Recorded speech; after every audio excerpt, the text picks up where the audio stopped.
Imagine booting up your console on a random Tuesday, only to watch thousands of dollars worth of video games permanently disappear into the digital void. Earlier this year, a Reddit user going by the name Ordo_liberal experienced exactly that with his personal Xbox game library.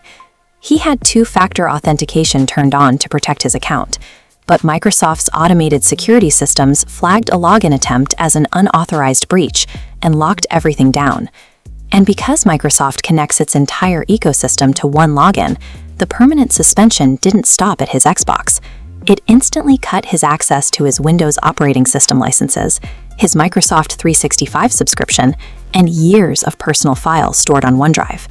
A single automated security flag wiped out years of financial investment and private data in seconds, leaving the consumer with no clear path to recover his property. Ordo_liberal spent days navigating customer support loops, yet none of the standard recovery options restored his access to the account. Then came the official response from Microsoft. The support team told him the suspension was final, and the only way he could ever play those games again was to repurchase the entire library at full price. His two-factor authentication kept the hacker out, but it also effectively locked the actual owner out of his own account. The very corporate security measures built to protect a buyer's digital assets were instead used as a justification to demand a second payment for the same games. Because this user lived in Brazil, he was able to take his case to a local small claims court.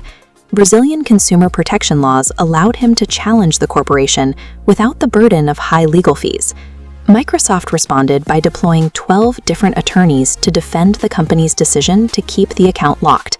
The strategy failed. A judge ruled in the user's favor, issuing a legal order that forced Microsoft to fully restore the account and pay him $400 in moral damages. That ruling forced a tech giant to legally acknowledge that a digital library holds real-world, tangible financial value, and corporations cannot simply erase it without consequence. But for gamers in the United States, the legal environment is built on a different set of rules that makes a similar victory much harder.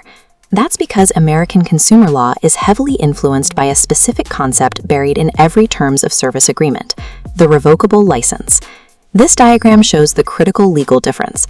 On the left is physical ownership. You buy a product and it belongs to you. On the right is a license, which means you are paying for permission to access a file on a company's server. That legal distinction gives a mega corporation the authority to rip up that permission slip at any time, for any reason, without ever issuing a refund. When you click Buy on an American digital storefront, the law treats that transaction as a long-term rental agreement, regardless of the label on the button. This digital licensing model is about to become unavoidable as console manufacturers dismantle the physical media market. Sony, for example, is reportedly moving to shut down all new PlayStation 5 physical disc production by early 2028. Microsoft is following a similar roadmap. Industry reports suggest their next major console, codenamed Project Helix, will ship without a disk drive. For decades, buying a video game meant walking into a store and holding a piece of plastic that belonged to you. That standard of possession is coming to an end.